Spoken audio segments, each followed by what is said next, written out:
Hello guys, welcome to RP academy. आज हम लोग यहाँ पर सबसे पहले करेंगे मनी मार्केट और फाइनेंशियल मार्केट्स को कवर। बेसिकली हमारे कैपिटल मार्केट्स को, मनी मार्केट्स को कवर करेंगे। तो चलिए स्टार्ट करते हैं हमारे लेक्चर के साथ में। स्टैटिक कंपोनेंट रहेगा। आज शाम तक आपको एक फाइनेंस के करंट अफेयर्स की वीडियो और मिलने वाली है, जिसमें कि मैं कुछ हैंड पिक्ड क्वेश्चंस आपके लिए लेकर आऊंगी। तो चलिए, यहाँ पर सबसे पहले पूछ रहे हैं। देखो, अभी मैं फिर से बोल रही हूँ, please please please concept video करने के बाद में आप इसको करो। मैं फटाफट खत्म कर रही हूँ ताकि आप लोगों को जो वीडियो पढ़ना है वो आपके लिए अवेलेबल रहे। ठीक है, just take care of your yourself अच्छे से पढ़ाई करो। काफी कम टाइम बचा हुआ है, अप्रोक्सीमेटली 10-11 दिन बचे हुए हैं। मैं ऐसा नहीं बोलूंगी कि पूरे 12-13 दिन बचे हुए हैं, 1-2 दिन हम बफर में भी लेकर चलते हैं। चलो, which of the following statements correctly accurately differentiates between a cash management bill और एक treasury bill in respect to their specific utility and issuance characteristics. देखो, बहुत सिंपल सी चीजें हैं। टी बिल्स समझो पहले, ठीक है, फिर आपको आसानी पड़ेगी सीएमबी समझने में। तो टी बिल्स गवर्नमेंट लेकर आती है 91 182 इंटू 2 करोगे तो, और इंटू 2 करोगे तो 364 डेज के लिए। बहुत सिंपल, क्लियर। अब क्यों लेकर आ रही है? क्योंकि शॉर्ट टर्म में फंड्स की जरूरत है। ठीक है, और ये बहुत ही ज्यादा आप देखेंगे यहाँ पर जो जनरल शॉर्ट टर्म फंडिंग होती है लिक्विडिटी मैनेजमेंट के लिए लेकर आते हैं, और ये डिस्काउंट पर होते हैं। ठीक है, इशू किस पर किए जाते हैं? डिस्काउंट पर किए जाते हैं, मीनिंग फेस वैल्यू से कम पर किए जाएंगे और at the end face value पे की जाती है। इसके अलावा अगर हम देखें, ये आपके एसएलआर में, ठीक है ना, एलिजिबल सिक्योरिटीज मानी जाती हैं। अब अगर मैं बात करूं आपके सीएमबीस की, तो कैश मैनेजमेंट बिल्स क्यों आए? देखो, कैश मैनेजमेंट बिल्स तो बहुत टाइम बाद आए टी बिल्स के। हुआ क्या, गवर्नमेंट को अगर 91 डेज से कम के लिए फंड्स चाहिए, लेटर से 30 दिन के लिए चाहिए या 2 महीने के लिए चाहिए, तो क्या करे गवर्नमेंट? तो इसके लिए हम कैश मैनेजमेंट बिल्स लेकर आए, जिनकी मेच्योरिटी स्पेसिफिकली 91 डेज से कम होनी चाहिए। ठीक है, अब यहाँ पर हमें एक चीज और ध्यान में रखनी है कि ये भी डिस्काउंटेड ही होते हैं। ऑल्सो ये भी यहाँ पर एसएलआर सिक्योरिटीज में एलिजिबल होते हैं। फाइन, यहाँ पर अगर मैं बात करूं, फ्लेक्सिबिलिटी इसकी ज्यादा हो गई as compare to this, right. ये वेरी शॉर्ट टर्म के लिए हो गए, ये शॉर्ट टर्म के लिए हो गए, दोनों ही जीरो कूपन है। और यहाँ पर इन्वेस्टमेंट जो की जाती है वो एलिजिबल सिक्योरिटीज मानी जाती हैं बैंक्स के लिए टू मेंटेन एसएलआर, राइट। तो यहाँ पर आपका आंसर क्या होना चाहिए? टी बिल्स हमारे जो इशू किए जाते हैं वो मेच्योरिटीज हमारे पास ये वाली रहती हैं और इसके लिए 91 डेज से कम रहती हैं। ठीक है, टेम्पररी कैश फ्लोस में। तो आपका बी जो है वो आंसर करेक्ट हो जाएगा। अब यहाँ देखो, एक लार्ज मैन्युफैक्चरिंग कंपनी है जिसकी टेंजिबल नेटवर्थ 5 करोड़ रुपीस है और यहाँ पर शॉर्ट टर्म फंड्स लाना चाहती है 6 महीने के लिए to meets its working capital requirement. इसने डिसाइड किया कमर्शियल पेपर्स इसको इशू करने हैं। तो यहाँ पर कौन सी कंडीशंस इसको मीट करनी होती हैं? तो कमर्शियल पेपर्स आपको याद है क्या क्या चीजें होती हैं? ट्रिपल ए रेटेड एजेंसी होनी चाहिए या कंपनी होनी चाहिए, या इसकी A3 रेटिंग। यहाँ पर ट्रिपल ए भी मत लिखना, आप A3 लिखा होगा वहां पर। सो बेसिकली यहाँ पर जो हमारी कंपनी होती है उसकी रेटिंग A3 होनी चाहिए मिनिमम। ठीक है, ट्रिपल ए नहीं है, सॉरी, A3 होनी चाहिए। ऑल्सो यहाँ पर वो 5 लाख, 10 लाख, इस तरीके से 5 लाख के मल्टीपल्स में इशू किए जाते हैं और मिनिमम 5 लाख तो होते ही हैं। साथ में हमारे जो यहाँ पर कमर्शियल पेपर्स होते हैं वो भी डिस्काउंटेड होते हैं। ठीक है, तो आरबीआई ने यहाँ पर जो गाइडलाइंस निकाली हैं उसमें आरबीआई कहता है कि किसी भी इंडियन कॉर्पोरेट को अगर सीपीज इशू करने हैं तो सबसे पहले तो फंड बेस्ड फैसिलिटी होती है जो कि कंपनी अवेल करती है बैंक्स या फाइनेंशियल इंस्टीट्यूशन से, जो कि यहाँ पर एक स्टैंडर्ड एसेट होनी चाहिए at the time of issuance. और कंपनी की जो नेट टेंजिबल यहाँ पर वर्थ होगी वो कितनी रहनी चाहिए? सो बेसिकली इनकी नेटवर्थ यहाँ पर 4 करोड़ तक होनी चाहिए और इनको क्या करना है, एक P2 रेटिंग भी यहाँ पर अब एक रिकॉग्नाइज्ड क्रेडिट एजेंसी से चाहिए होगी। ठीक है, तो मिनिमम थ्रेशोल्ड यहाँ पर अगर हम बात करें तो नेट टेंजिबल नेटवर्थ जो है, meaning total assets minus intangible assets minus total liabilities, इनके एटलीस्ट 4 करोड़ होने चाहिए, जो कि लास्ट ऑडिटेड बैलेंस शीट के हिसाब से होते हैं। और अगर इनको वर्किंग कैपिटल चाहिए तो यहाँ पर ये भी मेक श्योर करना है कि जो कैपिटल लिमिट है of not less than 4 crore वो हमें यहाँ पर किसी भी बैंक या ऑल इंडिया इंस्टीट्यूशन से तभी लोन मिल पाएगा। ठीक है, अब P2 रेटिंग की जो बात की गई है वो क्राइसिल, इकरा, केयर से होनी चाहिए अगर हम इनको इशू कर रहे हैं। क्लियर? अच्छा, अब यहाँ पर आपके ऑप्शंस देख लेते हैं फटाफट से। तो ये बोल रहे हैं credit rating at least triple B नहीं A3। ये in the form of issuance usance promissory notes हो सकते हैं, held in physical form only, तो डीमैट फॉर्म हो सकती है।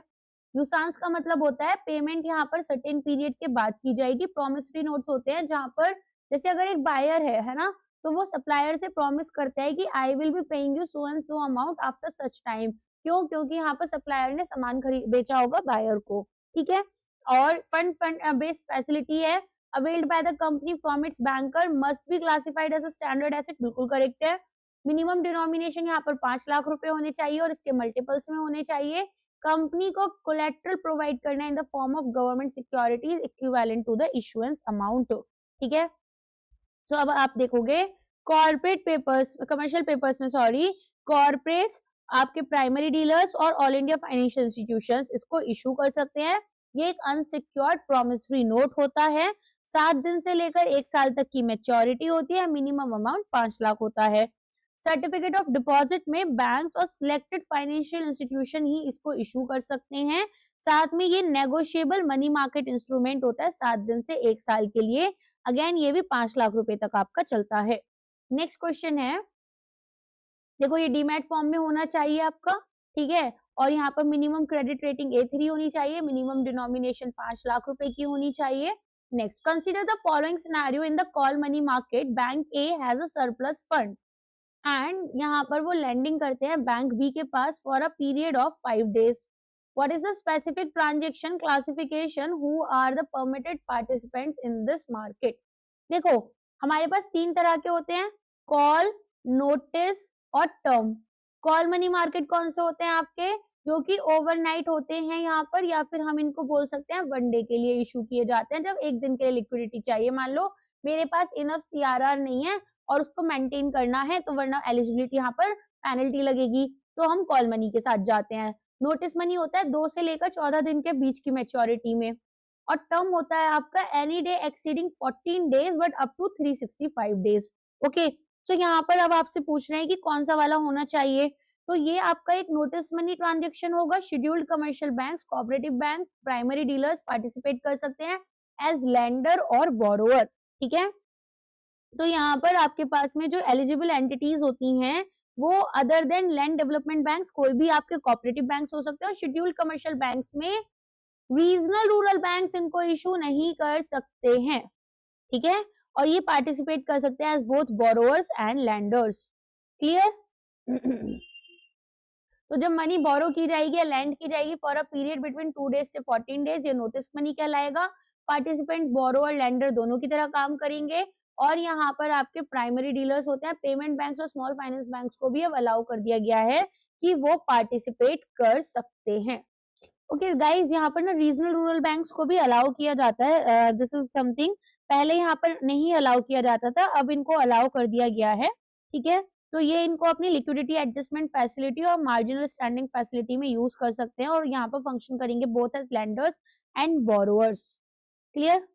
चलो, in context of foreign exchange market, which of the following best describes the settlement risk, also known as her start risk, that financial institutions face। देखो होता क्या है, मैं थोड़ा सा समझाती हूँ। हर स्टार्ट क्या है यहाँ पर रिस्क आपका, बैंक खास कर जर्मनी में बैंक था जो कि फॉल डाउन कर गया था। क्यों कर गया था? डिफरेंट टाइम जोन्स की वजह से। तो ये जर्मनी का बैंक था और एक न्यूयॉर्क का बैंक था। अब टाइम जोन्स डिफरेंट है, ठीक है। ऐसा लेकर चलो यहाँ पर कि एक बैंक ए है और एक बैंक बी है। अब ए बैंक ने बी बैंक को कोई सामान बेचा, राइट। अब ए ने क्या किया, इसको पेमेंट कर दी बी को, लेकिन जब तक बी ए को पेमेंट करता है, यहाँ पर ये सामान बेचा, करेंसीज ले लो फॉर एग्जांपल, यूरोज इसने बेची, डॉलर्स रिसीव करनी थी। अब जब डॉलर्स रिसीव करने का टाइम आया, उसी बीच में टाइम जोन डिफरेंट था, ये अलग वर्किंग आवर्स में काम करते हैं। इतनी देर में ये बी बैंक डिफॉल्ट कर गया, ये डिफॉल्ट कर गया अपनी पेमेंट्स पर। ए बैंक जो था वो आपका क्या हुआ, सेटलमेंट रिस्क फेस करता है, जिसकी वजह से डिफॉल्ट हो गया, फेलियर हो गया। तो हमारा ऐसा ना उसमें हुआ था 1974 में, बेसिकली जब आपका ये आया था, बाजिल नॉर्म्स आए थे ना, फर्स्ट वाला बाजिल अकॉर्ड फर्स्ट आया था तब। तो बहुत सारे बैंक्स थे जिन्होंने ना यहाँ पर जुतुश्चे मार्क्स भेजे थे to Herstatt in exchange for US dollars. अब क्योंकि टाइम जोन डिफरेंस था, जर्मन मार्केट्स क्लोज हो गए और डीएम पेमेंट्स जो थे वो फाइनलाइज हो गए before the New York market open. तो जो जर्मन रेगुलेटर्स थे उन्होंने लिक्विडेट कर दिया हर स्टार्ट को यहाँ पर जर्मनी के बिजनेस डे पर। अब बेसिकली हुआ क्या, यहाँ पर जो करस्पॉन्डिंग डॉलर पेमेंट्स थी वो न्यूयॉर्क में हुई नहीं और काउंटर पार्टीज को बहुत मेजर लॉस हुआ। अब बेसिकली होता क्या है इससे, इससे होता ये है कि यहाँ पर हमारे मेजर बैंक्स का फेलियर देखने के लिए मिला और ग्लोबल फाइनेंशियल क्राइसिस जैसी सिचुएशन आ गई थी। ठीक है, तो अब ये सेटलमेंट रिस्क समझ में आ गया क्या होता है। तो देखो ये हमारे पास में फेमसली हर स्टार्ट रिस्क बोला जाता है। एक क्रिटिकल कंसर्न रहता है फॉरेन एक्सचेंज मार्केट में, क्योंकि यहाँ पर दोनों पार्टीज अलग अलग वर्किंग आवर्स में काम करती हैं, टाइम जोन्स दोनों के डिफरेंट हैं। तो जब एक पार्टी अपनी ऑब्लिगेशन फुलफिल कर देती है, डिलीवर कर दिया उसने कॉन्ट्रैक्ट में करेंसी वगैरह जो भी था, दूसरा यहाँ पर रह जाता है, तो ऐसे में यहाँ पर हमारे पास सेटलमेंट रिस्क आता है। तो अभी इसको यहाँ पर मिटिगेट करने के लिए एक हम बहुत अच्छा टूल यूज करते हैं, डेरिवेटिव रहता है। अच्छा, few of you ना, because you have studied derivatives only through the intraday trading and everything, आपको लगता है केवल डेरिवेटिव्स इसी में होते हैं, नहीं, लोन्स के लिए भी डेरिवेटिव्स होते हैं। क्रेडिट डिफॉल्ट स्वैप बहुत अच्छा एग्जांपल दिया था, इंश्योरेंस की तरह काम करता है, यहाँ पर मैंने आपको सिखाया है। ठीक है, इसके अलावा यहाँ पर अभी देखो सीएलओ पढ़ाती हूँ मैं आपको, कोलेटरलाइज लैंडिंग ऑब्लिगेशन होती है इसमें, सॉरी सीएलएस पढ़ते हैं पहले। तो सीएलएस क्या है आपका, ये है कॉन्टिन्यूअस लिंक्ड सेटलमेंट। तो ये आपका किसके रिलेटेड रहता है, सेटलमेंट रिस्क के रिलेटेड रहता है। तो यहाँ पर क्या होगा, पेमेंट वर्सेस पेमेंट मैकेनिज्म होती है।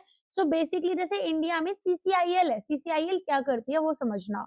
तो सीसीआईएल यहाँ पर मान लो एक बायर है करेंसी का और एक सेलर है उस करेंसी का, तो ये बायर के लिए तो सेलर बन जाएगी और सेलर के लिए बायर बन जाएगी। कैसे, सबसे पहले सीसीआईएल यहाँ पर जो सेलर है उससे परचेज कर लेगी, ठीक है, जो भी करेंसी थी उसको परचेज किया, परचेज करने के बाद में पेमेंट कर दी सेलर को, राइट, इसका सब सेटल्ड है।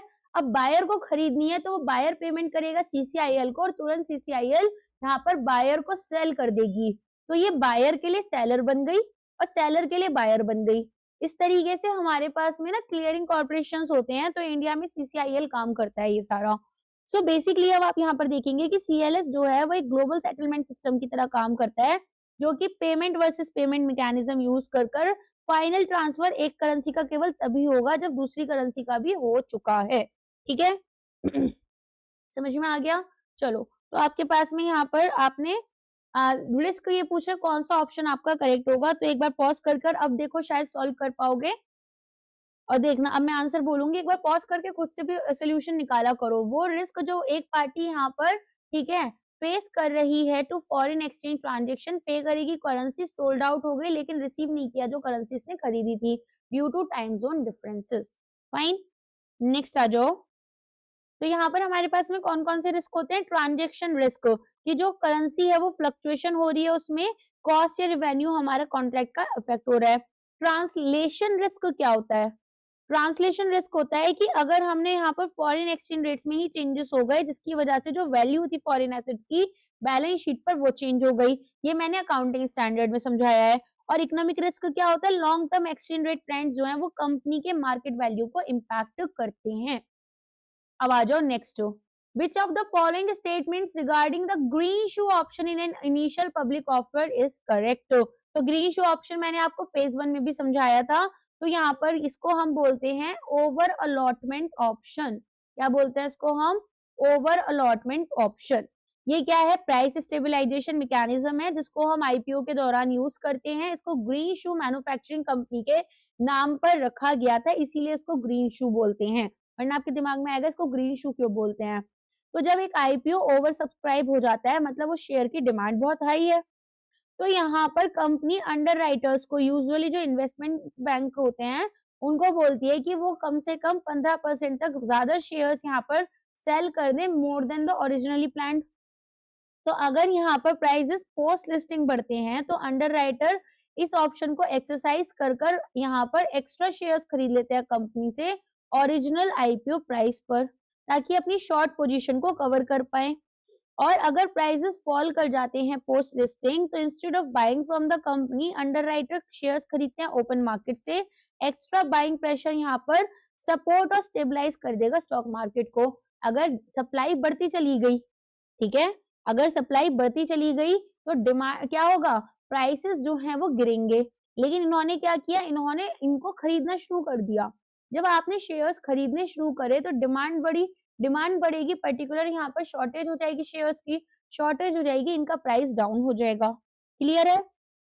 अब देखो यहाँ पर क्या आंसर होना चाहिए, it allows the underwriter to sell more shares to investors than originally planned by the issuer if the demand is higher than expected. पहला ऑप्शन में बोल रहे हैं मैंडेटरी प्रोविजन है ये, तो देखो ऐसा कुछ भी नहीं है मैंडेटरी की बाईबैक करना ही होगा, ये तो कंपनी अपने आप कर सकती है, ये अंडरराइटर ताकि स्टेबलाइज करें प्राइस को। फिर ये बोल रहे हैं यहाँ पर एक स्पेशल कोटा दिया जाता है जो कि एक्सक्लूसिवली रिजर्व्ड रहता है आपके ईएसजी फंड्स के लिए, तो ऐसा भी कुछ नहीं है। ग्रीन इसका नाम यहाँ पर sustainability, renewability etcetera etcetera environment किसी से रिलेटेड नहीं है, ये तो एक कंपनी के नाम के ऊपर रखा गया था, ग्रीन शू कंपनी के नाम पर। ठीक है, फिर ये बोल रहे हैं it refers to the option given to the retail investor to pay for shares installment over a green period of 6 महीना, तो ऐसा भी कुछ नहीं है यहाँ पर हमारे पास में। ठीक है, आईपीओ शेयर्स हमारे जो पे किए जाते हैं वो यूजुअली फुल उसमें किए जाते हैं, फुल्ली पेड होते हैं असबा के थ्रू जो हम करते हैं, राइट। ब्लॉक होती है अमाउंट, सारा समझाया था मैंने आप लोगों को फेज 1 में। फिर this describes when a private company converts into the public company without raising any fresh capital. तो देखो ये हमारे पास में एक डायरेक्ट लिस्टिंग है, ना कि एक ग्रीन शू ऑप्शन है। कुछ टर्म्स पढ़ते हैं, अगर लिखा हो हार्ड अंडर राइटिंग, क्योंकि सेबी का एग्जाम है, कुछ टर्म्स इंपॉर्टेंट हो जाते हैं। अंडर राइटर गारंटी कर रहे हैं कि जो भी अनसोल्ड शेयर्स हैं वो खरीद लेंगे, वरना आईपीओ 90% से कम पर अगर सब्सक्राइब होगा तो फेल हो जाएगा, इसीलिए अनसोल्ड शेयर्स को अंडर राइटर खरीद लेंगे। प्योर प्रोस्पेक्टस में एक डॉक्यूमेंट जिसमें फाइनेंशियल लीगल डिटेल्स होती हैं इश्यूअर की, प्राइस बैंड जिसमें रेंज में हमारे पास इन्वेस्टर बिड करते हैं, और फ्रेंच ऑक्शन क्या होता है, एक मेथड जहां पर बिडर्स डिफरेंट प्राइसेस पर यहाँ पर उनको डिफरेंट प्राइसेस अलॉट किए जाते हैं शेयर्स के, ठीक है, eight their respective bid prices. चलो नेक्स्ट आ जाओ, analyse the difference between dilutive and non dilutive follow on public offers, which of the following scenarios represent a non dilutive FPO। सबसे पहले तो FPO क्या होता है, जब IPO आएगा कंपनी पहली बार अपने शेयर्स को इशू करती है मार्केट में। इसके बाद में FPO आता है फॉलो ऑन पब्लिक ऑफर, जिसमें कि हम ये देखते हैं कि किस तरीके से कंपनी ने ऑलरेडी अपने जो लिस्टेड शेयर्स थे, ठीक है, एक बार तो ऑलरेडी लिस्ट कर रखे हैं, अब कुछ और एडिशनल शेयर लाई, पहले IPO के थ्रू 100 शेयर लेकर आई, अब 50 और शेयर्स इशू कर दिए। अब इसमें डाइल्यूटिव एफपीओ में क्या होता है, डाइल्यूटिव एफपीओ में न्यू शेयर्स हम यहाँ पर फ्रेश इशू कर रहे हैं, ठीक है। So basically company new equity shares लेकर आएगी और यहाँ पर फ्रेश कैपिटल लेकर आएगी, जो कि कंपनी के यहाँ पर कॉफर्स में आएगी एंड इंक्रीज करेगी total number of outstanding shares. तो हमारे पास अर्निंग पर शेयर पर क्या इम्पैक्ट आएगा इसका, क्योंकि हमारा जो नेट प्रॉफिट है अब वो large number of share holders के बीच में डिवाइड होगा, तो अर्निंग पर शेयर हमारी कम हो जाएगी, मतलब ईपीएस आपकी डाइल्यूट हो रही है, ठीक है। और जो परसेंटेज ऑफ ओनरशिप है एग्जिस्टिंग शेयर होल्डर की वो भी कम हो जाएगी। पहले 100 शेयर 100 लोगों के बीच में थे, अब 1000 शेयर्स हैं यहाँ पर, ठीक है। तो इसीलिए यहाँ पर हम क्या देखते हैं कि ओनरशिप भी डाइल्यूट होती है। नॉन डाइल्यूटिव में क्या होगा, देखो नॉन डाइल्यूटिव में हमारे पास में बेसिकली कंपनी क्या कर रही है, ये कोई नए शेयर्स क्रिएट नहीं कर रही, जो एग्जिस्टिंग मेजर शेयर होल्डर्स थे जैसे इसके प्रमोटर्स, प्राइवेट इक्विटी फर्म्स, ये अपने एग्जिस्टिंग शेयर्स यहाँ पर बेचती हैं टू द पब्लिक। तो ईपीएस यहाँ पर आपका कोई भी इम्पैक्ट नहीं आएगा, क्योंकि हमारे पास में जो आउटस्टैंडिंग शेयर्स हैं उसका नंबर बढ़ा नहीं है। और कैपिटल की बात करें तो जो भी प्रोसीड्स मिलेंगे वो जो शेयर होल्डर्स ने अपने शेयर बेचे उनको मिलेंगे, तो कंपनी की ट्रेजरी पर भी कोई इम्पैक्ट नहीं आता है, ठीक है। तो अब यहाँ पर अलग अलग चीजें आप देखेंगे, the company issues fresh equity shares to the public to fund a new manufacturing plant thereby increasing the total number of outstanding shares. तो यहाँ पर हमारे पास में कंपनी इसलिए लेकर आ रही है कि उसको एक नया मैन्युफैक्चरिंग प्लांट लेकर आना है। तो देखो ऐसा ये पूछ रहा कौन सा सिनेरियो आपको नॉन डाइल्यूटिव बता रहा है, तो ये तो डाइल्यूटिव हो गया, राइट। यहाँ पर फ्रेश इक्विटी आएगी, कंपनी इशू करेगी bonus shares existing shareholders को, कैपिटलाइज करेगी अपने रिजर्व को, रिड्यूस करेगी शेयर प्राइस प्रोपोर्शनेटली। तो यहाँ पर तो आप नए शेयर्स बोनस शेयर्स लेकर आ रहे हो, इसमें आपने कुछ भी ऐसा नए शेयर्स को या पुराने शेयर्स को बेचना ऐसा कुछ तो किया नहीं, फ्री में अलॉट करें अपने शेयर होल्डर्स को शेयर्स अपने रिजर्व्स को कैपिटलाइज कर कर। फिर इन्होंने बोल रहे हैं कि यहाँ पर existing large share holders, promoters, directors अपने पर्सनल स्टेक पब्लिक को बेचते हैं, कोई नए शेयर्स क्रिएट नहीं हुए। ये बात सच है। कंपनी इशू करती है convertible debentures that will run into equity shares after 3 years. तो ये आपका डेफर्ड डाइल्यूशन होता है। क्या कहलाएगा ये आपका? डेफर्ड डाइल्यूशन, जिसमें हमने एक कन्वर्टिबल डिबेंचर को यहाँ पर इक्विटीज में कन्वर्ट करना है 3 साल के बाद में, और कंपनी ने ऐसे कन्वर्टिबल डिबेंचर्स को इशू करा है। Company conducts a right issue offering new shares to the existing shareholders at the discounted price. तो ये भी अगेन डाइल्यूटिव होगा नेचर में। ठीक है, नेक्स्ट आ जाओ। एक कंपनी इशू करती है participating preference shares, what specific privilege a holder of this instrument compare to non participative enjoys. देखो बहुत सिंपल से समझाती हूँ मैं। प्रेफरेंस शेयर्स हमारे पास कौन से शेयर्स होते हैं? वो शेयर जो कि जब इशू करेगी कंपनी तो या तो डिविडेंड में, ठीक है, यहाँ पर शेयर होल्डर्स को प्रेफरेंस मिलेगा, या अगर कंपनी लिक्विडेट हो रही है तो सबसे पहले तो कंपनी को डेट वापस करना होता है लोगों का, राइट। उसके बाद में मतलब कोई कंपनी बंद हो गई, अपने एसेट्स को बेच रही है, उसको बोलेंगे लिक्विडेट होना या वाइंड अप करना।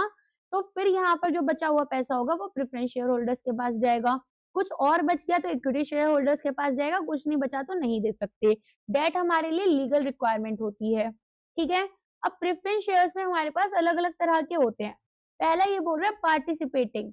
पार्टिसिपेटिंग में क्या है? मान लो एक कंपनी ने एक बार 1000 रुपए का डिविडेंड अनाउंस करा।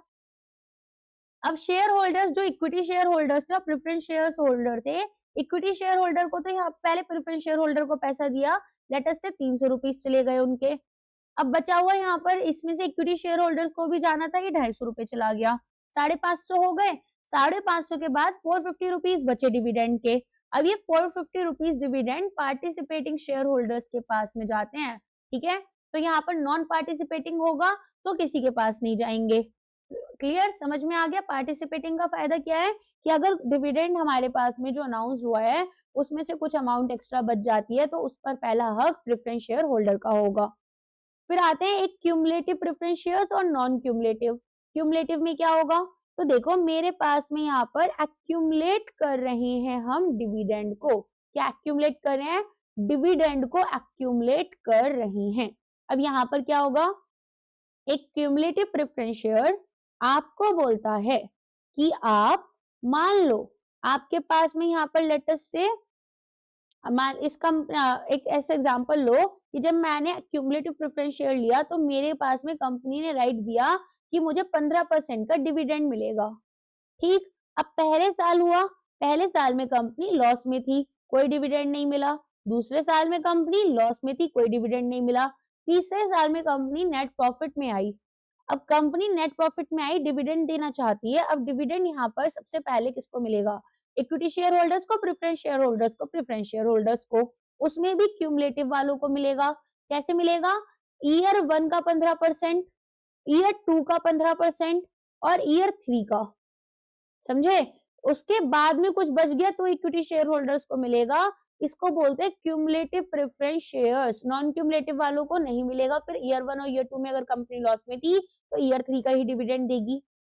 फिर आते हैं रिडीमेबल, इररिडीमेबल। इररिडीमेबल तो इंडिया में अलाउड ही नहीं है। रिडीमेबल प्रेफरेंस शेयर्स में क्या होगा? आप इनको 20 साल के बाद में रिडीम कर सकते हैं। 20 साल के अंदर अंदर रिडीम करना होता है। और अगर एक इंफ्रास्ट्रक्चर कंपनी है उसके प्रेफरेंस शेयर्स है रिडीमेबल तो उनको 30 साल का समय दिया जाता है, जिसमें मैंने आपको पिछली क्लास में बताया भी था कि 21st ईयर से लेकर 30th ईयर तक मिनिमम 10% आपको रिडीम करने होते हैं शेयर्स। क्लियर है? अब बताओ, what specific privilege does a holder of this instrument enjoy compared to a holder of non-participating preference shares? तो कॉर्पोरेट फाइनेंस और कंपनीज एक्ट 2013 में प्रेफरेंस शेयर्स को कैटेगराइज करते हैं specific rights attach to them. तो डिस्टिंक्शन हमारे पास participating और नॉन पार्टिसिपेटिंग में होगा, जिसमें कि हमारे पास में प्रॉफिट होना चाहिए after initial recognitions are met. तो पार्टिसिपेटिंग शेयर होल्डर्स कौन से हैं? प्रेफरेंस शेयर होल्डर्स वो होल्डर्स जिनको एक फिक्स्ड प्रेफरेंशियल डिविडेंड मिलेगा और एडिशनली कंपनी अगर हाईली प्रॉफिटेबल है तो सरप्लस प्रॉफिट अगर बच गए इक्विटी शेयर होल्डर्स को पेमेंट करने के बाद में, तो उस सरप्लस पर इनका हिस्सा होगा। ठीक है, ठीक है। और यहाँ पर अगर सरप्लस एसेट्स बच जाते हैं वाइंडिंग अप करने के बाद में, कंपनी बंद हो गई, सबका पैसा दे दिया वापस, फिर भी पैसा बच गया, तो वो भी पार्टिसिपेटिंग प्रेफरेंस शेयर होल्डर्स के पास ही जाता है। ओके, तो यहाँ पर आपका कौन सा आंसर करेक्ट होगा? डी आपका करेक्ट होगा। Entitle to a fixed dividend on share a surplus profit of the company after dividends have been paid to equity shareholders. They have the right to participate in day to day management. ये तो voting right share holders करते हैं। ठीक है, preference share holders के पास voting rights कभी कभार नहीं होती हैं, तभी इनको यहाँ पर कुछ एक्स्ट्रा चीजें मिल रही हैं। तो यहाँ पर हमारे पास में ये कुछ मैटर्स कौन से होते हैं? मान लो 2 साल से इनको प्रेफरेंस डिविडेंड नहीं मिला है, तो फिर ऐसे बेसिकली डिविडेंड रिसीव नहीं हुआ, तो ये आपका मैनेजमेंट के साथ में वोटिंग कर सकते हैं। सेकंड बोल रहे हैं receive arrears of dividend from previous year, तो ये मैंने क्यूमुलेटिव में समझाया था। Right to convert their preference shares into equity shares predetermined ratio में, ये मैंने रिडीमेबल में समझाया। Have the right to force the company to buy back their shares after a specific lock in period, तो ये आपके अगेन यहाँ पर एक होता है कन्वर्टेबल, और ये वाले आपके किस में होंगे? ये रिडीमेबल में आएंगे, ये वाले कन्वर्टेबल रहेंगे। ठीक है, यहाँ पर जो राइट टू कन्वर्ट वाले हैं ये कन्वर्ट हो जाते हैं कन्वर्टेबल, और रिडीमेबल वाले आप रिडीम करते हो, उल्टा बोल दिया मैंने। ठीक है, तो यहाँ पर डिविडेंड अरीराज जो होते हैं क्यूमुलेटिव में कैरी कर जाते हैं फॉरवर्ड में, आगे के साल में पार्टिसिपेटिंग में यहाँ पर डिविडेंड अरीराज नहीं दिए जाते usually. In context of money market instrument, how does the certificate of deposit differ fundamentally from a fixed deposit with the bank? तो यहाँ पर अब आपको बताना है सर्टिफिकेट ऑफ डिपॉजिट में और फिक्स डिपॉजिट जो हमारा बैंक के साथ है उनमें क्या डिफरेंस है। देखो, सर्टिफिकेट ऑफ डिपॉजिट क्या होगा? यहाँ पर एक नेगोशिएबल मनी मार्केट इंस्ट्रूमेंट होगा जिसमें कि सीडीज हमारे डीमैट फॉर्म में इशू किए जाते हैं, इजीली ट्रांसफरेबल होते हैं एक एंटिटी से दूसरी। अगर एक इन्वेस्टर लिक्विडिटी चाहता है बिफोर द सीडी मैच्योर्स, ये इसको दूसरे इन्वेस्टर के पास बेच सकते हैं। ठीक है, बेसिकली सेकेंडरी मार्केट में आपके ये ट्रेडेबल हैं। एफडीज जो होती हैं वो पर्सनल कॉन्ट्रैक्ट डिपॉजिटर और बैंक के बीच में है, नॉन ट्रांसफरेबल हैं, नॉन नेगोशिएबल हैं। अगर आपको पैसा पहले चाहिए तो एफडी ब्रेक करोगे, उसके बाद में बैंक यहाँ पर एक पेनल्टी चार्ज कर आपको आपका पैसा दे देगा। आप इसको सेकेंडरी मार्केट में ट्रेड नहीं कर सकते हैं। तो ये फ्रीली नेगोशिएटेड होते हैं, ट्रेड किए जा सकते हैं सेकेंडरी में, ये नॉन ट्रांसफरेबल और cannot be traded, correct हो गया। फिर बोल रहे हैं are issued only to high net worth individuals. देखो, दोनों ही हमारे अलग अलग इन्वेस्टर्स, इंडिविजुअल, कॉर्पोरेट, ट्रस्ट सबके लिए होते हैं, लेकिन यहाँ पर जो सीडीज होते हैं वो 5 लाख रुपए तक के रहते हैं। ठीक है, तो इनको more common among institutional investor बना लेते हैं। मेच्योरिटी पीरियड ये बोल रहे हैं 10 साल का नहीं, 7 दिन से 1 साल तक रहता है, और ये आपका यहाँ पर मनी मार्केट इंस्ट्रूमेंट्स होते हैं। एफडीज आपके 10 साल तक जा सकती है। सीडीज इशू की जाती है प्रीमियम टू फेस वैल्यू पर, जहां पर की अगर बात करें एफडीज की इशू की जाती है डिस्काउंट पर। तो सीडीज हमारी यूजुअली इशू होती हैं डिस्काउंट टू फेस वैल्यू, जैसे कमर्शियल पेपर्स होते हैं, टी बिल्स होते हैं, लेकिन एफडी तो आपकी फेस वैल्यू पर ही चलती हैं। ये बोल रहे हैं ये आपका अनसिक्योर्ड इंस्ट्रूमेंट्स हैं, और ये आपकी बैक की जाती है गोल्ड कोलेटरल से, दोनों ही अनसिक्योर्ड रहती हैं। कभी सुना है किसी एफडी पर आपको गोल्ड रखना पड़ रहा है? ठीक है, क्लियर? चलो आगे बढ़ते हैं। Which of the following describes the book building process used in an initial public offering? Book building क्या होता है? यहाँ पर हमें प्राइसिंग करनी है एक पब्लिक इशू की, तो फिक्स प्राइस इशू की तरह काम नहीं करता। ठीक है, जहां पर हमारे पास कंपनी डिसाइड करती थी प्राइस को पहले से ही फिक्स प्राइस में, तो लेकिन बुक बिल्डिंग में डिस्कवर किया जाता है फेयर वैल्यू शेयर्स की क्या होगी। तो यहाँ पर एक प्राइस बैंड रखा जाएगा। फॉर एग्जांपल, इशूअर जो कंपनी है वो प्रोवाइड करेगी आपके लिए एक फ्लेक्सिबल रेंज, लेट अस से 55 से 60 रुपीज। तो यहाँ पर ये 55 आपका फ्लोर प्राइस हो गया और 60 आपका कैप प्राइस हो गया, सीलिंग प्राइस हो गया। तो सेबी यहाँ पर ये कहता है कि जो कैप प्राइस है वो 20% से ज्यादा फ्लोर प्राइस के नहीं हो सकता। अब बिडिंग इन्वेस्टर्स की अगर हम बात करें तो इन्वेस्टर्स बिड लगाएंगे इस पर for the number of shares और प्राइस जो वो यहाँ पर इस बैंड में पे करना चाहते हैं। अब बुक की बात करें तो जैसे जैसे बिड आपकी आती है, लीड मैनेजर इनको रिकॉर्ड करते हैं एक इलेक्ट्रॉनिक बुक के अंदर, और ये जो बुक है ये डिमांड दिखाती है अलग अलग प्राइस लेवल्स पर। जब बिडिंग पीरियड एंड होगा तो कंपनी और लीड मैनेजर इवैल्यूएट करेंगे डिमांड, और डिस्कवरी प्राइस यहाँ पर डिसाइड किया जाएगा जिस पर maximum number of shares can be sold, और इसी को बोलते हैं कट ऑफ प्राइस। तो ठीक है, company fixes a specific price, यहाँ पर ये तो फिक्स्ड इशू हो गया आपका, जहाँ पर प्राइस हमारा इशूअर डिसाइड करता है। बी बोल रहे हैं कि यहाँ पर आपके पास में अंडरराइटर गारंटी करेगा सब्सक्रिप्शन को, बाई करेगा शेयर्स को डिस्काउंट पर ताकि इनको लेटर प्रॉफिट में करे, तो ये तो अंडरराइटिंग कहलाया जाएगा। सी आपका यहाँ पर बोल रहे हैं एक प्राइस बैंड दिया जाता है, इन्वेस्टर बिड करते हैं, तो ये करेक्ट हो गया। डी बोल रहे हैं शेयर्स ऑक्शन किए जाते हैं to the highest bidder without any upper price limit, तो जो टॉप बिडर्स होते हैं वो अलॉटमेंट रिसीव करते हैं, तो ऐसा नहीं होता है। यहाँ पर बिडिंग में आईपीओ में एक स्पेसिफिक कैप प्राइस रखा और प्योर ऑक्शन होता है बिना किसी लिमिट के स्टैंडर्ड बुक बिल्डिंग फॉर्मेट में। फिर ये बोल रहे हैं प्राइस जो है शेयर के वो सेबी डिसाइड करती है, तो आपको पता ही है सेबी कोई प्राइसेस फिक्स नहीं करती, वो इंश्योर करती है कि डिस्क्लोजर सही से हो, डॉक्यूमेंट्स के एक्यूरेट हो और कंप्लाइंट हो रेगुलेशन के साथ में। प्राइस तो कंपनी और मार्केट ही डिसाइड करते हैं।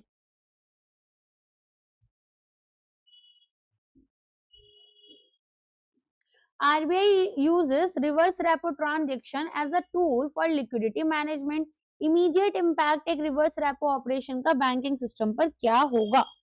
देखो, रिवर्स रेपो ऑपरेशन में आरबीआई बोरो करती है फंड्स, किससे करेगी? कमर्शियल बैंक से करेगी। ठीक है, अब इस लोन को सिक्योर करने के लिए आरबीआई को रेपो का क्या था? रीपर्चेस करना है ना, तो इसको आरबीआई अगर यहाँ पर फंड्स बोरो कर रही है कमर्शियल बैंक से, तो इसको अपनी गवर्नमेंट सिक्योरिटी सेल करेगी विद अ प्रॉमिस की बाद में इनको खरीद लेगी। तो यहाँ पर आरबीआई प्रोवाइड करेगी गवर्नमेंट सिक्योरिटीज बैंक को एज कोलेटरल, और क्योंकि बैंक यहाँ पर हैंड ओवर करेगा एक्सेस कैश आरबीआई को इन exchange for this securities, immediate result क्या होगा कि हमारे पास जो सरप्लस कैश या लिक्विडिटी है वो कम हो जाती है जो बैंकिंग सिस्टम में अवेलेबल है।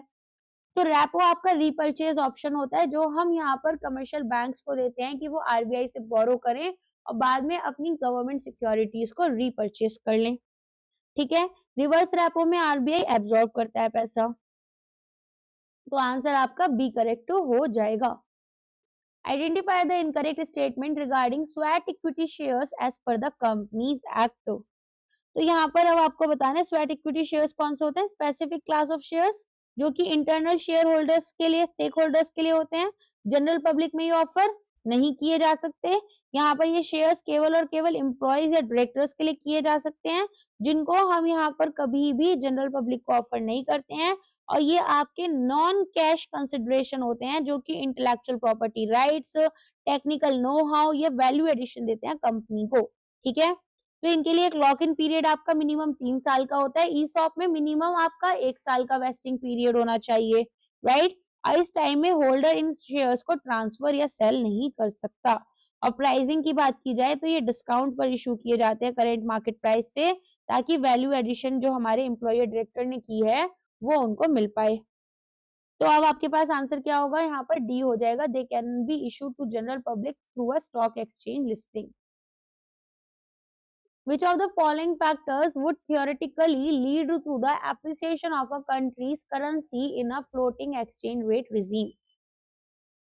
देखो, हमारे पास में यहाँ पर आपका सबसे पहले तो स्वेट इक्विटी शेयर्स आपको पता है डायरेक्टर्स और एम्प्लॉइज के लिए होते हैं। ठीक है, कैश या वैल्यू एडिशन के लिए होते हैं। शेयर्स को हम इशू करते हैं इमीडिएटली और ये 3 साल के लिए मैंडेटरी रहते हैं। ईसॉप डायरेक्टर्स और एम्प्लॉइज को कैश में यूजुअली ये हमारे पास में पेमेंट की जाती है। अलॉटमेंट जो होगी एक ऑप्शन दिया जाता है कि ये शेयर्स को बाद में खरीद सकते हैं और सब्जेक्ट टू वेस्टिंग पीरियड रहेंगे। क्लियर है? अब नेक्स्ट क्वेश्चन में आपसे which of the following factors would theoretically lead to appreciation of a country's currency in floating exchange rate regime. ना बच्चे ना एप्रिसिएशन और डेप्रिसिएशन में बहुत कंफ्यूज होते हैं, so you have to understand it. तो यहाँ पर जो वैल्यू होती है करेंसी की, कैसी डिमांड और सप्लाई है उसके अकॉर्डिंग होगी। एक एग्जांपल देती हूँ मैं। तो आप लोग जब डोनाल्ड ट्रम्प की गवर्नमेंट आई थी जो बाइडेन के बाद में, ठीक है, अभी जो हाल फिलहाल में आई थी ना पिछले साल 2024 दिसंबर में, तो हुआ क्या कि सब लोगों को लगा यार डोनाल्ड ट्रम्प आया है, डोनाल्ड ट्रम्प आया है, ऐसा इन्वेस्टर्स का बता रही हूँ मैं। तो बहुत ही ज्यादा मतलब make in America great again वो वाला सब, तो सभी ने क्या किया, इंडिया से और बाकी जो एशियन कंट्रीज में इन्वेस्टमेंट कर रखी थी फाइनेंशियल इंस्टीट्यूशन इन्वेस्टर ने, इन्होंने अपना पैसा निकालना शुरू करा और यूएस में इन्होंने उस पैसे को क्या किया, डिपॉजिट करना शुरू कर दिया, इन्वेस्ट करना शुरू कर दिया। तो डॉलर की ना डिमांड बहुत ज्यादा बढ़ गई। अब डिमांड बढ़ गई, सप्लाई इनकी कंस्ट्रेंट थी, तो ऐसे में डॉलर की वैल्यू बहुत हाई चली गई और रुपी गिरता जा रहा था। अब हमारे जो आरबीआई के देन गवर्नर थे, उन्होंने क्या किया, उन्होंने डॉलर्स क्योंकि अपने पास फॉरेन रिजर्व्स में पड़ा हुआ था, उसको सेल करना शुरू करा। इससे क्या हुआ, सप्लाई बढ़ी। अगर किसी चीज की डिमांड ज्यादा है, सप्लाई कम है, उसका प्राइस बढ़ गया। अब उसके प्राइस को कम करने के लिए सप्लाई बढ़ा दी ताकि यहाँ पर एक इक्विलिब्रियम प्राइस पर रीच हो और डॉलर थोड़ी सस्ती हो जाए। ठीक है, तो ये सब हम क्यों कर रहे थे, ताकि हमारा जो रुपी है वो और ना गिरे। तो अब करेंसी एप्रिसिएशन कब होता है आपका, करेंसी एप्रिसिएशन होता है जब डिमांड करेंसी कंट्री की करेंसी की बढ़ जाती है, ठीक है, या जो इसकी सप्लाई है वो गिर जाती है। ठीक है, तो जब एक कंट्री बहुत ही अच्छी इकोनॉमिक ग्रोथ दिखा रही है, तो इकोनॉमिक ग्रोथ अच्छी होने से क्या होगा, एफडीआई इनफ्लो होता है उस कंट्री में। अगर कंट्री में एफडीआई आएगा तो उसकी करेंसी की डिमांड बढ़ेगी, डिमांड बढ़ेगी तो यहाँ पर सप्लाई कंस्ट्रेंट है। आपको पता है मनी सप्लाई का वर्टिकल लाइन बनता है, वो चेंज नहीं करता आरबीआई इतना आसानी से, सेंट्रल बैंक किसी भी कंट्री का नहीं करता एक्चुअली। तो डिमांड बढ़ गई, फॉरेन इन्वेस्टर्स को अब लोकल करेंसी चाहिए एसेट्स खरीदने के लिए, फैक्ट्रीज बिल्ड करने के लिए, इन्वेस्ट करने के लिए। तो स्ट्रॉन्ग ग्रोथ यहाँ पर एक हेल्दी इकोनॉमी दिखाती है। अट्रैक्ट करते हैं हम हॉट मनी, क्या अट्रैक्ट कर रहे हैं, हॉट मनी हम अट्रैक्ट करते हैं। लॉन्ग टर्म यहाँ पर आप देखेंगे कैपिटल का, जो कि ड्राइव अप करता है करेंसी की वैल्यू को। ठीक है, क्लियर हो गया। तो यहाँ पर अब आप देखना, आपके पास में स्ट्रॉन्ग इकोनॉमिक ग्रोथ और high inflow foreign direct investment का देखा जाता है। ठीक है, तो इंटरेस्ट रेट्स की बात करें, एप्रिसिएशन होगा हाई, डेप्रिसिएशन होगा लो। इन्फ्लेशन की बात करें तो एप्रिसिएशन आपका होगा लो और डेप्रिसिएशन होगा हाई। अगर बैलेंस ऑफ ट्रेड की बात करें तो सरप्लस आपका होगा, ठीक है, और डेप्रिसिएशन में आपका डेफिसिट होगा। कैपिटल इनफ्लो आपका जब करेंसी अप्रिशिएट कर रही है तभी एफडीआई एफपीआई आएंगे, अदरवाइज में ये आपका नेगेटिव में जाएगा। ठीक है, तो लोअर इंटरेस्ट रेट यहाँ पर कंट्री के बॉन्ड और सेविंग अकाउंट्स को लेस अट्रैक्टिव बनाते हैं फॉरेन इन्वेस्टर्स के लिए। ये विड्रॉ करेंगे अपना मनी, करेंसी को सेल करेंगे और यहाँ पर इसको डेप्रिशिएट कर देंगे। हाई इन्फ्लेशन इरोड करेगा परचेजिंग पावर, डोमेस्टिक गुड्स आपकी ज्यादा एक्सपेंसिव हो जाएंगी देन फॉरेन गुड्स, और यहाँ पर इंपोर्ट्स और फ्यूअर एक्सपोर्ट्स आपके पास होते हैं। ठीक है, मोर इंपोर्ट्स एंड फ्यूअर एक्सपोर्ट्स, जिसकी वजह से डाउनवर्ड प्रेशर आपकी करेंसी पर आता है।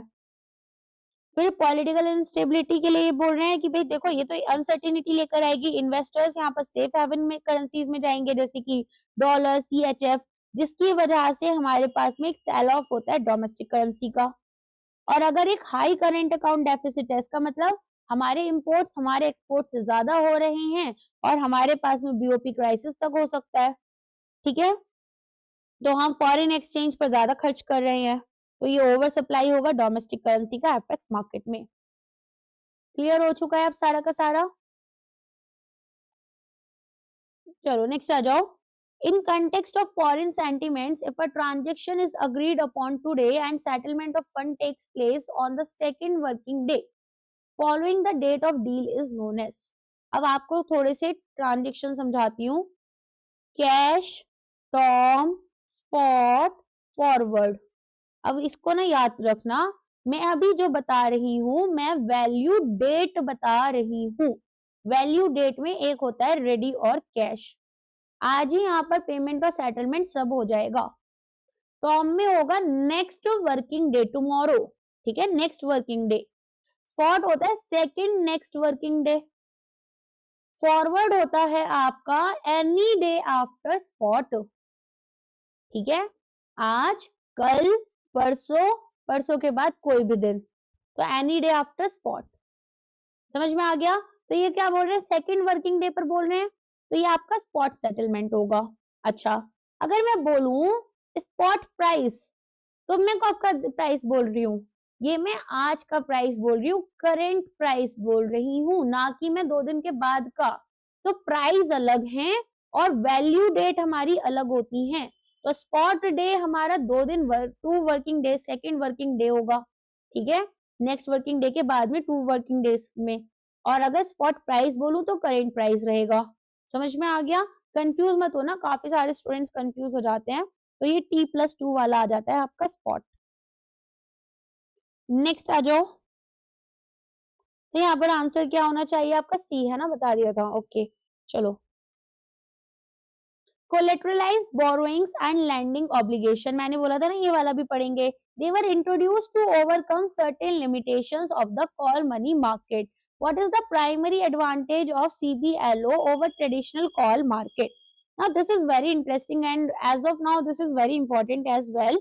तो यहाँ पर अब हमारे पास में CBLO जो कि अब ट्रांजिशन कर चुका है ट्राई पार्टी रेपो, 3 पार्टीज जहां पर इन्वॉल्व होती हैं, ठीक है, जैसे कि RBI, कमर्शियल बैंक और CCIL।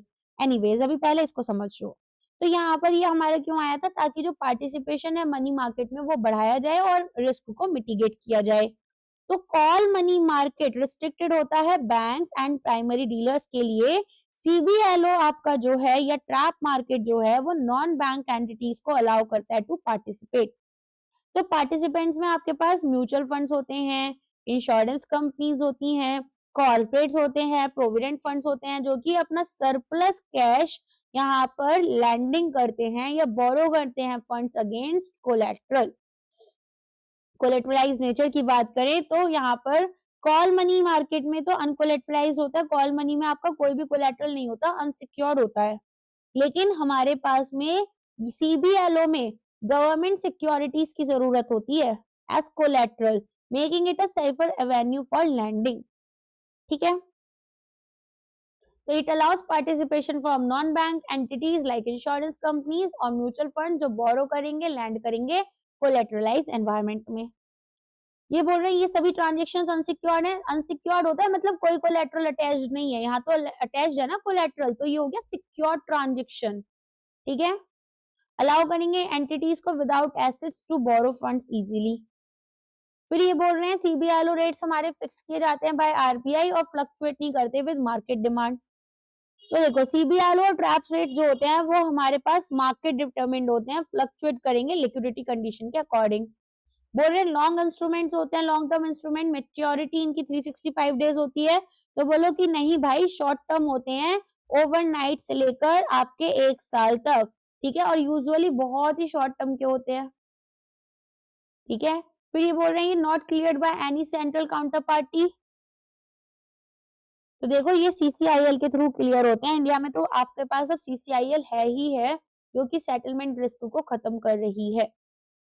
तो डिफरेंस बताओ यहाँ पर। देखो कॉल मनी कैसा है? अनसिक्योर्ड है। CBLO कैसा है आपका? ये आपका सिक्योर्ड कोलेटरलाइज्ड होता है।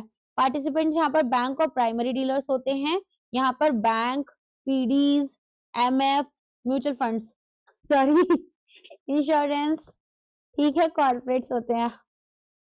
फिर हमारे पास में हायर काउंटर पार्टी रिस्क होता है, यहाँ पर हमारे पास में लोअर होता है। This was not very much, मतलब it was very much unintentional, okay, it was not at all intentional thing that happened, I was just teaching you and मेरा दिमाग उसी में फोकस था।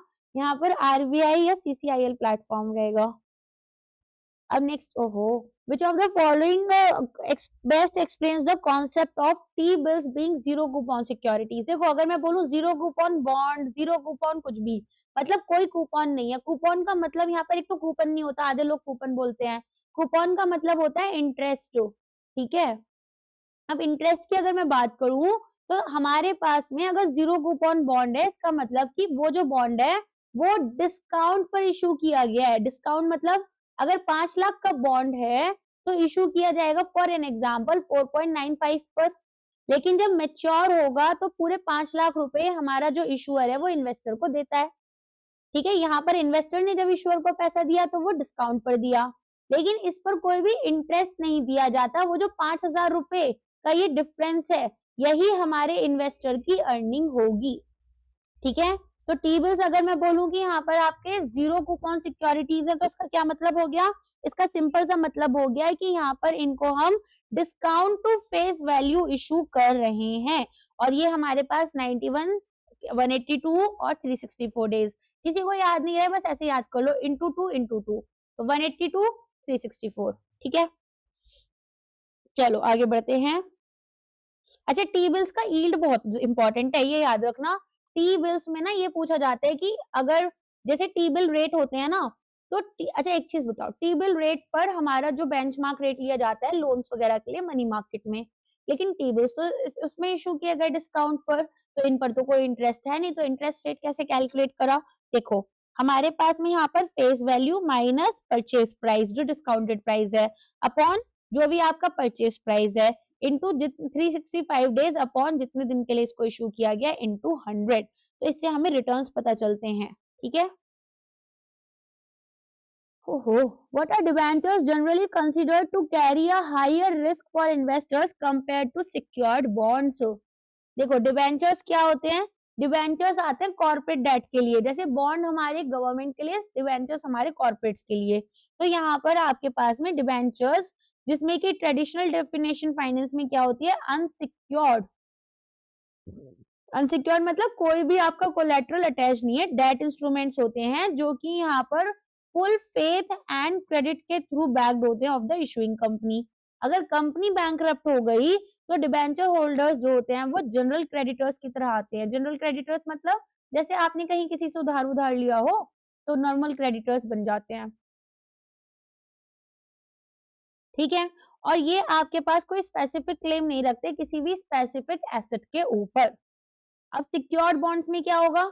ये किसी कोलेट्रल से अटैच्ड रहेंगे, राइट? तो यहाँ पर अगर इशुअर डिफॉल्ट कर गया तो बॉन्ड होल्डर के पास में एक क्लेम, यहाँ पर लीगल क्लेम होगा कि जो भी कोलेट्रल अटैच्ड था वो उसको क्लेम कर सकते हैं ताकि अपने लॉस को मिनिमाइज करें। तो क्लेम यहाँ पर कि सीज कर लें इस कोलेट्रल को और यहाँ पर सेल करें that specific asset placed as security to recover their investment.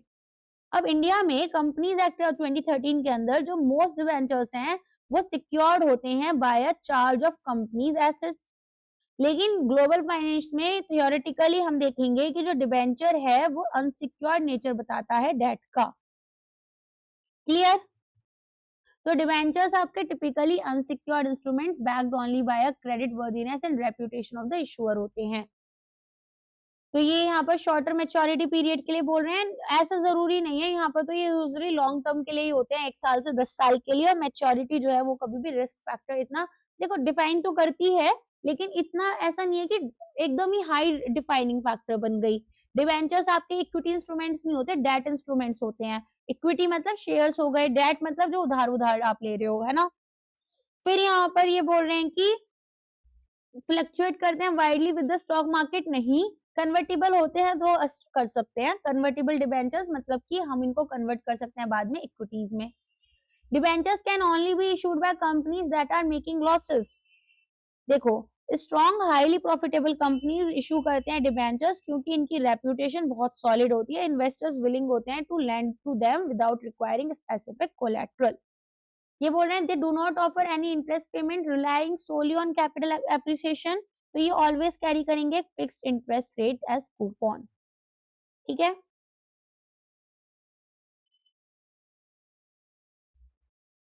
Next आ जाओ। एक राइट इशू यहाँ पर ही पूछ रहे हैं, by a listed company allows existing shareholders to sell their shares back to the company at a premium price, purchase additional shares of the company usually at a discounted price। So right issue तो मैंने बहुत बार समझाया है। यहाँ पर listed company raise करती हैं additional capital, कैसे? अपने करेंट शेयर होल्डर्स को राइट देकर टू बाय न्यू शेयर्स, और ये हमारा सेक्शन 62 में आता है, तो सेक्शन भी आपको याद हो चुका होगा। तो प्रोपोर्शनलिटी यहाँ पर रहती है, शेयर्स ऑफर किए जाते हैं एग्जिस्टिंग शेयर होल्डर्स को स्पेसिफिक रेशियो में। फॉर एग्जाम्पल 1:4 अगर मैं बोल रही हूँ तो इसका मतलब आपको एक एडिशनल शेयर मिलेगा for every 4 shares you already win. और यहाँ पर पार्टिसिपेशन एनकरेज करने के लिए इनको at a price lower than market price issue किया जाता है। और रिनाउंसेबिलिटी में मोस्ट राइट इश्यूज हमारे रिनाउंसेबल होते हैं। एक शेयर होल्डर अगर शेयर्स बाई नहीं करना चाहता तो सेल कर सकता है अपनी राइट्स को। ठीक है, चलो नेक्स्ट आ जाते हैं। तो आपको पता है, इसको अब बहुत ज्यादा डिस्कस नहीं करेंगे। विच of the following is not a function of RBI in context of foreign exchange market. तो अगर हम देखें, आरबीआई यहाँ पर मैनेज करता है कंट्री के फॉरेन एक्सचेंज रिजर्व्स को, बिल्कुल करता है। डिटरमिन करता है day to day foreign exchange rates क्या होंगे against dollar for all commercial transactions. देखो डिटरमिन ये तो हमारा फेमा करेगा ना, फॉरेन एक्सचेंज मार्केट करेगा, ठीक है, फेमा एक्ट नहीं, हमारा फॉरेन एक्सचेंज मार्केट करेगा, फॉरेक्स मार्केट करेगा, तो ये हमारे पास नहीं होगा। एक्चुअली क्या है, फेमा एक्ट होता है, फेमा एक्ट 1999, ये हमारे पास में आरबीआई को पावर देता है। क्या पावर देता है? कि आप रेगुलेट करो और डायरेक्शंस इशू करो anything related to foreign exchange in India, ठीक है। तो यहाँ पर अगर पेनल्टी लगानी है, पूरे मार्केट देखने हैं, तो वो सारी चीजें ये मिलकर करते हैं। एक और ऑर्गेनाइजेशन होती है फिडाई। फिडाई क्या है? एक सेल्फ रेगुलेटरी ऑर्गेनाइजेशन है। अभी हाल फिलहाल में ये न्यूज में भी थी। न्यूज में क्यों थी? क्योंकि फिडाई वैसे तो देखो आपकी शायद 1954 या समथिंग में आई है, 19 उसमें आई है, 90s में ही आई है। ये ना यहाँ पर इसके एसोसिएट मेंबर्स होते हैं, अलग अलग बैंक इसके मेंबर्स होते हैं, और इनको अगर मान लो यहाँ पर अपने जैसे वर्किंग आवर्स क्या रहेंगे, प्राइस क्या रहेगा, फॉर एग्जांपल अभी फॉरेन एक्सचेंज में भी हमारे पास एक बिड और एक आस्क प्राइस होता है, ठीक है। सारे रूल्स यहाँ पर जो बताए जाएंगे फॉरेन एक्सचेंज मार्केट से रिलेटेड हमारे बैंक्स को, वो फिडाई बताता है इंडिया में, और ये एक सेल्फ रेगुलेटरी ऑर्गेनाइजेशन है भाई, और बहुत पुरानी है। लेकिन अब इस चीज को यहाँ पर जितने भी सेल्फ रेगुलेटरी ऑर्गेनाइजेशन हैं, इनको आरबीआई क्या कर रहा है, यहाँ पर एक तरीके से मैनेज कर रहा है, और एक नया तरीके से इनको सर्टिफिकेशन वगैरह दे रहा है। तो फिडाई को भी टाइम दिया गया है कि अब जल्द से जल्द यहाँ पर आप अपना लाइसेंस वगैरह ले लो। तो इसलिए ये न्यूज में भी था, तो वो भी याद रख लेना। फिडाई बहुत इंपॉर्टेंट है, मेंबर बैंक्स को रिप्रेजेंट करता है आरबीआई के सामने। कोई कॉन्फ्लिक्ट डिस्प्यूट हो जाए तो उसको रिजोल्व करने में काम करता है मेंबर बैंक्स के अमंग। यहाँ पर ट्रेन करता है इनके जो एम्प्लॉइज होते हैं अलग अलग मेंबर बैंक्स के, तो फॉरेन बैंक, प्राइवेट बैंक और हमारे शेड्यूल्ड कमर्शियल बैंक जितने भी हैं पब्लिक सेक्टर बैंक्स में, शेड्यूल्ड कमर्शियल में पब्लिक प्राइवेट दोनों आते हैं, तो इन सभी के यहाँ पर ये सभी बैंक्स इसके मेंबर्स होते हैं, ठीक है। अच्छा, अब आरबीआई पर आ जाओ। फिर ये बोल रहे हैं यहाँ पर मेंटेन करेंगे ऑर्डरली मार्केट कंडीशंस और एक्सेस वोलेटिलिटी को यहाँ पर कर्व करते हैं। तो यस, हम देखो आरबीआई डिक्टेट नहीं कर रहा रेट्स को, लेकिन मैनेज करता है फ्लोट को, मीनिंग यहाँ पर प्राइसेस जो हैं वो तो मार्केट ने सेट करे, बट इंटरवीन कर लेता है। जैसे मैंने एग्जांपल दिया था ना कि आरबीआई ने डॉलर सेल करना शुरू कर दिया, तो अगर रुपी बहुत ज्यादा फ्लक्चुएट कर रहा है, आरबीआई स्टेप इन कर बाई या सेल कर सकती है डॉलर्स को, ताकि करेंसी को हम स्टेबलाइज करें। इसका मतलब यहाँ पर ये ऑर्डरली मार्केट कंडीशंस इंश्योर कर रही होती है।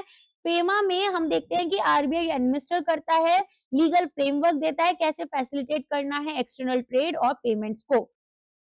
फिर आरबीआई मैनेज करेगा इंडिया के फॉरेन रिजर्व्स को, जैसे गोल्ड, एसडीआर्स हो गए, ठीक है, स्पेशल ड्रॉइंग राइट्स आईएमएफ वाली, फॉरेन करेंसी एसेट्स और आरटीपी विद आईएमएफ, ठीक है, ताकि यहाँ पर कंट्री अपनी इंटरनेशनल ऑब्लिगेशंस को मीट कर पाए। नेक्स्ट आ जाते हैं, ये बोल रहे हैं फैसिलिटेट करते हैं एक्सटर्नल ट्रेड पेमेंट्स, हाँ बिल्कुल करते हैं। इंटरवीन करेंगे, बाई या सेल करेंगे फॉरेन करेंसी को, ऑफ कोर्स सप्लाई और डिमांड पर भी कंट्रोल कर लेते हैं व्हेन नीडेड, मतलब बहुत ज्यादा ही नीड हो ना तभी, ठीक है, एक्सट्रीम नीड्स की कंडीशन में। What is the primary purpose for offer for sale mechanism in the capital market. अब ऐसा समझो हमारे पास में यहाँ पर कुछ तो क्या करना है, हमारे पास शेयर्स हैं, ठीक है, और ये जो शेयर्स हैं ये यहाँ पर हमारे पास में प्रमोटर्स के हैं, प्रमोटर की होल्डिंग को हमें क्या करना है, डाइल्यूट करना है। तो ये क्या करेंगे, शेयर्स को सेल करेंगे। तो लार्ज शेयर होल्डर्स यहाँ पर लिस्टेड कंपनीज के अपने शेयर्स को जब सेल करना चाहते हैं, ठीक है, प्रमोटर्स वगैरह, तो उसमें ये ऑफर फॉर सेल मैकेनिज्म होती है, जिसमें एक सेकेंडरी मार्केट ट्रांजेक्शन होता है। आईपीओ या एफपीओ की तरह यहाँ पर नहीं है कि कंपनी कुछ फ्रेश शेयर्स लेकर आ रही है। तो ओरिजिनली ये हमारे प्रमोटर्स जो हैं वो कंप्लाई कर सकें minimum public share holding norms के साथ में, लेकिन अब हमारे जो नॉन प्रमोटर शेयर होल्डर्स हैं जो कि एटलीस्ट 10% कंपनी के शेयर्स यहाँ पर होल्ड करते हैं, वो भी इस रूट को यूज कर पाते हैं। तो कोई फ्रेश कैपिटल कंपनी को नहीं मिल रहा, एग्जिस्टिंग शेयर होल्डर्स अपने शेयर्स बेचेंगे तो जो पैसा होगा वो भी उन्हीं के हाथ में जाएगा, और ये यहाँ पर कंपनी के बैंक अकाउंट में नहीं जाएगा। बस ये यहाँ पर स्पीड और एफिशिएंट वे में हो जाता है स्टॉक एक्सचेंज में, तो 1 से 2 दिन लेता है और काफी faster and traditional follow on public offer method से फास्ट रहता है, ठीक है। तो आपका आंसर क्या होगा इसमें, to allow promoters and existing large shareholders to sell their stakes to the public in a transparent manner. Follow on public offer में कौन शेयर्स अपने बेचता है? इशूअर कौन होता है? इशूअर हमारे पास एफपीओ में होते हैं कंपनी और ओएफएस में होते हैं प्रमोटर्स या लार्ज शेयर होल्डर्स। नए शेयर्स यहाँ पर इशू किए जाते हैं एफपीओ में, लेकिन ओएफएस में हमारे पुराने शेयर होल्डर्स ही अपने शेयर्स बेचते हैं। ये 1 से 2 दिन लेता है, ये 3 से 5 दिन ले जाता है। ठीक है, यहाँ पर डिसइन्वेस्टमेंट मीटिंग एमपीएस नॉर्म्स ये सब हमें फॉलो करना है, ये फ्रेश कैपिटल रेज करते हैं। आज का लास्ट क्वेश्चन रखते हैं, कमर्शियल बिल्स के बारे में आपसे पूछा गया है कि कौन सा स्टेटमेंट करेक्ट होगा। Commercial bills, trade bills, bill of exchange किसके अंडर आते हैं? नेगोशिएबल इंस्ट्रूमेंट एक्ट के अंडर आपका बिल ऑफ एक्सचेंज आता है अंडर सेक्शन 5। ठीक है, अब ये बोल रहे हैं यहाँ पर ये लॉन्ग टर्म इंस्ट्रूमेंट्स हैं, इशू किए जाते हैं बाय आरबीआई, नेगोशिएबल इंस्ट्रूमेंट है, सेलर ड्रॉ करते हैं। देखो इसमें ना कैसे होता है, मैं पूरा समझा ही देती हूँ, थोड़ा कॉमर्स एंड अकाउंटेंसी में भी इंपॉर्टेंट है ये। एक सप्लायर है, एक बायर है। जो सप्लायर होते हैं उनको मैं बोलती हूँ ड्रॉअर। ड्रॉअर क्यों? इन्होंने ड्रॉ किया है एक बिल ऑफ एक्सचेंज। ठीक है, पूरा यहाँ पर ड्रॉ इन्होंने करा, फिर ये क्या करते हैं, इसको भेजते हैं बायर के पास में। बायर कौन होता है? ड्रॉई। ये यहाँ पर साइन करते हैं। तो जब सप्लायर ने सामान बेचा बायर को और बोला कि मुझे पेमेंट कर दो, बायर ने बोला थोड़े टाइम के बाद करेंगे। सप्लायर यहाँ पर एक अपना क्या करते हैं, यहाँ पर पूरा स्टैंप वगैरह लगाकर भेजते हैं और बोलते हैं कि यहाँ पर जो सप्लायर है वो मुझे सो एंड सो डेट पर पेमेंट करेगा, और बायर इसे साइन कर कर वापस किसको दे देते हैं? सप्लायर को दे देते हैं। अब सप्लायर इसको होल्ड कर कर रखता है इंस्ट्रूमेंट को, जिसे हम क्या बोलेंगे इनको, यहाँ पर सप्लायर बन गया होल्डर। ठीक है, अब ये अगर पैसा इनको चाहिए, मान लो ये 10 महीने के लिए बिल बना है, इनको 3 महीने में पैसा चाहिए, तो ये 3 महीने के बाद में यहाँ पर क्या कर सकते हैं, अपने बैंक से इसको यहाँ पर फाइनेंसिंग करवा सकते हैं। तो नेगोशिएबल इंस्ट्रूमेंट है, जो कि ड्रॉ कौन करेगा? सेलर करेगा। किस पर? बायर पर। For the value of goods delivered, जिसको डिस्काउंट हम बैंक के साथ कर सकते हैं इमीडिएट फंडिंग के लिए। तो जब एक सेलर सेल करता है गुड्स एक बायर के पास में, सेलर ड्रॉअर बन गया और ड्रॉई बन गया बायर। बायर एक्सेप्ट करेगा बिल को, प्रॉमिस करेगा कि वो स्पेसिफाइड अमाउंट यहाँ पर पे करेगा, जो भी पीरियड इसमें लिखा होगा। और अगर डिस्काउंटिंग चाहिए, तुरंत कैश चाहिए हमारे सप्लायर को, तो वो अपने बैंक को दिखाएगा, बैंक एक्सेप्ट करेगा इस बिल को, डिस्काउंटिंग करेगा, मतलब एक फी, अपनी नॉमिनल फी कट कर कर इनको पेमेंट करता है। और यहाँ पर बैंक अगर चाहे तो दूसरे बैंक या ऑल इंडिया फाइनेंशियल इंस्टीट्यूशंस के पास ले जाकर रीडिस्काउंटिंग भी कर सकता है। हो सकता है बैंक को फिर पैसे की जरूरत पड़ गई अपने लिए, तो बैंक इनको रीडिस्काउंटिंग भी कर सकता है। ठीक है, किसी भी फाइनेंशियल इंस्टीट्यूशन या आरबीआई के पास ले जाकर। तो ये हाईली लिक्विड इंस्ट्रूमेंट्स आपके माने जाते हैं।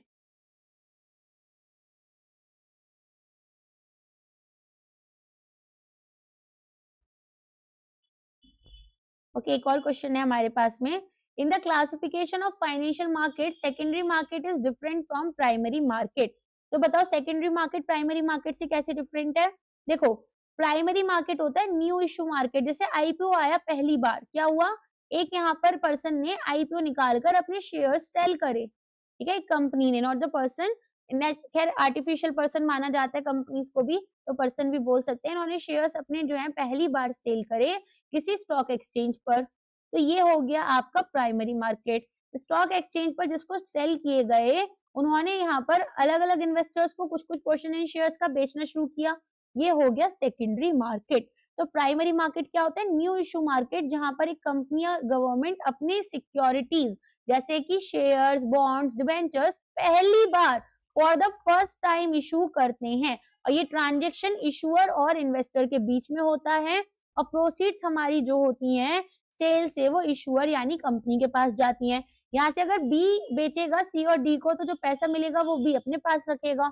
ठीक है, तो सेकेंडरी मार्केट में क्या होगा, स्टॉक एक्सचेंज या फॉलो ऑन मार्केट होता है, जहां पर सिक्योरिटीज ऑलरेडी इशूड है प्राइमरी मार्केट में, और इन्वेस्टर्स आपस में ट्रेड करते हैं, तो इशूइंग कंपनी यहाँ पर इन्वॉल्व नहीं होती है। ओके, तो इसका आंसर आपका क्या होगा, सेकेंडरी मार्केट में डील करेंगे with the previously issued securities and issuing company receive नहीं करेगी यानी फंड्स। ठीक है, secondary market deals with the sale of new securities, ये प्राइमरी मार्केट हो गया। इज रेगुलेटेड बाय आरबीआई या सेबी के साथ में देखो हमारे पास में दोनों ही मार्केट्स को सेबी देखता है, ठीक है। कॉर्पोरेट सिक्योरिटीज जो होती हैं वो प्राइमरली रेगुलेट की जाती हैं बाय सेबी, जबकि जो आरबीआई है वो प्राइमरी और सेकेंडरी मार्केट गवर्नमेंट सिक्योरिटीज का देखता है। तो यहाँ पर आपके पास में अगर गवर्नमेंट सिक्योरिटीज स्पेसिफिकली मेंशन्ड है तभी आप आरबीआई का नाम लिखोगे, वरना नहीं लिखोगे। फिर ये बोल रहे हैं कि हमारे पास में सेकेंडरी मार्केट डील करता है ओनली विद डेट इंस्ट्रूमेंट्स, जबकि जो प्राइमरी मार्केट है वो यहाँ पर आपका डील करता है ओनली विद इक्विटी। तो देखो ऐसा भी नहीं है, दोनों ही मार्केट्स इक्विटीज के और एज वेल एज बॉन्ड और डिबेंचर्स के साथ डील करते हैं। दोनों ही मार्केट हमारे फॉरेन इन्वेस्टर्स और डोमेस्टिक इन्वेस्टर्स के लिए ओपन होते हैं। थोड़ी रेगुलेटरी लिमिट्स होती हैं जैसे एफपीआई पर होती हैं, ठीक है। चलो आज के लिए बस इतना ही है। अगर अब कोई भी डाउट होता है तो वो आप कमेंट कर पूछ लेना, वरना मिलते हैं हमारी नेक्स्ट क्लास में। Thank you so much, take care, bye bye.